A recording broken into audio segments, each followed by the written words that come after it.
Guys, এক্সামের result চলে এসেছে। এবার তো মনে হয় পাক্কা আমিই টপ করেছি। তুমি তো ক্লাসের সবার চেয়ে কম নাম্বার পেয়েছো। আরে ইয়ার, সবসময় আমার সাথেই কেন এমনটা হয়? খুশি, এবার তুমি টপ করেছো।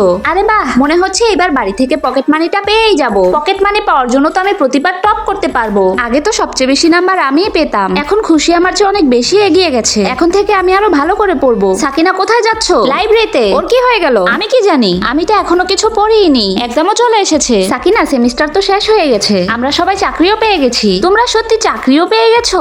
গ্রাজুয়েশনের পর চাকরি খোঁজাটা মুশকিল হয়ে যায়। চলো ক্লাসে যাই। সবাই আমার চেয়ে অনেক এগিয়ে গেছে, শুধু আমিই সবার পিছনে রয়ে গেছি। রুহি, তুমিও কি চাকরি পেয়ে গেছো? আরে আমি তো কলেজে শুধু টাইম পাস করছি। আমার ভাই আমার জন্য চাকরি ঠিক করে রেখেছে। কি, ওরা কত লাকি ইয়ার। সাকিনা, টাকা বাঁচিয়ে খরচ করো। আমার কাছে আর বিষ খাওয়ার মতো টাকা নেই। যখন পরিবার থেকেও সাপোর্ট না পাওয়া যায়, রেজাল্টও খারাপ হয়, আর চাকরি পাওয়ার মতো কোনো আশাও না থাকে, তখন কি করা উচিত? এবার ইংলিশ কম্পিটিশনের জন্য ক্লাসে শুধু একজনকে বাছাই করা হয়েছে, সে হলো খুশি। আসলে আমি পড়ালেখা করি কিংবা চাকরি করি। কত গরিব তুমি সাকিনা, তুমি তো ঠিকমতো পড়ালেখাও করতে পারো না। তুমি তো লাইফে কিছুই করতে পারবে না। আমাদের সবার চাকরি আছে, তোমার কি আছে?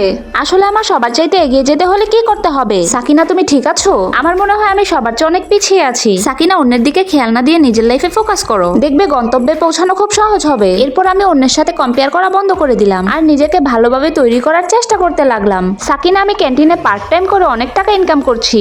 আচ্ছা, খুবই ভালো। আমি অনেক টাকা জমিয়ে ফেলেছি, কিন্তু জানো আমি পার্ট টাইম করছি মাত্র 3 মাস হয়েছে। আরে ওর কি হলো? এখন আমি অন্যকে নিয়ে চিন্তা করা বন্ধ করে দিয়েছি। এখন আমি কারোর চেয়ে এগিয়ে যাওয়ার জন্য নয়, বরং নিজেকে যোগ্য বানানোর চেষ্টা করছি। তোমাদের সবার সাকিনার থেকে কিছু শেখা উচিত। ক্লাসে সবার চেয়ে কম নাম্বার পেয়েও আজ সাকিনা টপ করতে পেরেছে। বাহ সাকিনা, তুমি তো ফাটিয়ে দিয়েছো। সাকিনা, তোমাকে কলেজ থেকে ইন্টার্নশিপের জন্য অফার করা হয়েছে। Thank you ma'am. যেদিন থেকে সাকিনা অন্যকে ছেড়ে নিজের দিকে খেয়াল দিল, সেদিন থেকেই ও কত এগিয়ে গেছে, তাই না? যখন আমরা কোনো কিছু মন থেকে চাই আর সেটা পাওয়ার জন্য পরিশ্রম করি, একদিন সেই জিনিসটা আমরা পেয়েই যাই। সাকিনা, তুমি অফিসে আসো। বন্ধুরা, তোমরাও কি কখনো মন থেকে কিছু চেয়েছো? লাইক ও সাবস্ক্রাইব করে কমেন্টে বলে যাও।